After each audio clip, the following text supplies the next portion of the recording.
how will you dose this medication? As a monotherapy, the treatment guidelines are same as an adjunct, so no major changes here, but I will very quickly summarize this here. So before even you start dosing, you need to measure the blood pressure, and you should repeat that in 40 minutes. That's when the peak in hypertension can happen. And pulse ox because of the risk of respiratory depression. And then very important instruction given to patient is there should be no food intake for at least 2 hours before the dosing. And for liquids, 30 minutes. No liquids 30 minutes before the dosing. And if your patient is on nasal corticosteroids or nasal decongestant, please avoid that for at least 1 hour before the dosing.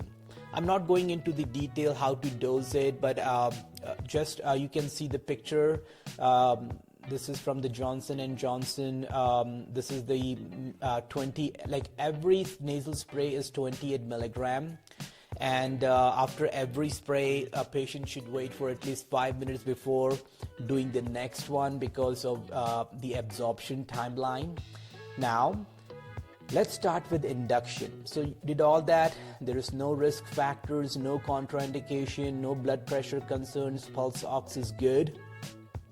So first 4 weeks here, week 1 to week 4, you start with 56 or 84, and it's twice a week initially.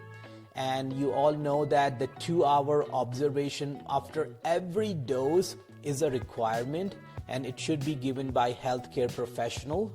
So that's why we have the REMS program for esketamine. I will not go into that. You all already know about that.